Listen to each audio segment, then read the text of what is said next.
Oftentimes people don't think about how things began and where they came from. I'm not talking as far as people and how we evolved, but like when the first department store was established, or who thought to make a backpack, or who thought to make shoes, things like that. We just take things for granted. And being in the pharmacy all the time and going to school to become a pharmacist, I just decided to talk about how pharmacy started in the history in pharmacy. And I found out a lot of interesting facts. My first question was, how far back does pharmacy date? In 2100 BC is when the first prescriptions are noted, and that was on clay tablets.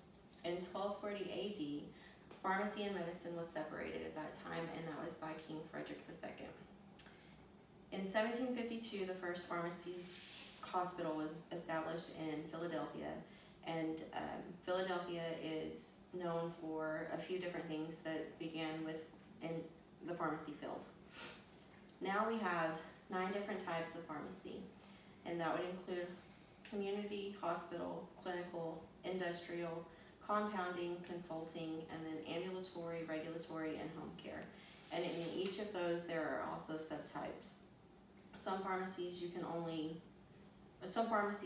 can't compound, and some you can. So a compounding pharmacy would be one that you could do compounds in. Like CVS does not compound for the most part. There are a few little things that they can do and mix.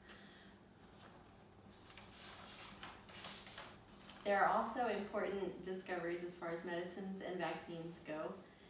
The first known heart medicine was made by John Ferrier, and that was in 1799. Louis Pasteur created the rabies vaccination, and that was in 1885, which is a good thing to have because nobody wants rabies. In 1892, Felix Hoffmann came up with aspirin for commercial sale, so that is also a good invention. In 1907, Paul Ehrlich came up with compound 606, which is a syphilis treatment. And Alexander Fleming is who came up with penicillin, and that was in 1928. Some other fun facts about pharmacy is that the first pharmacy school was established in 1821, and that was in Philadelphia as well. So that's how Philadelphia plays a major role in pharmacy. And there are lots of other things that you don't really think about came from pharmacy, which would be soda fountains. Those were established in pharmacies and were a hallmark of drugstores starting in the 1860s through the 1950s. With drugstores being a hallmark of pharmacy, pharmacists also are the ones that came up with Dr. Pepper, that was in Waco by Charles Alderton, and then also in 1886, John S. Pemberton came up with Coca-Cola, which was sold for 5 cents a glass.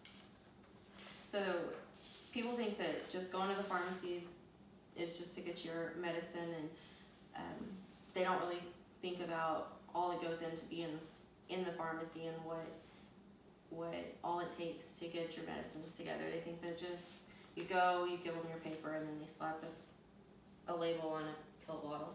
But that's not really all that pharmacy has. We have to call insurances, call doctors, make sure that you're taking something that doesn't interact with something else that you're taking.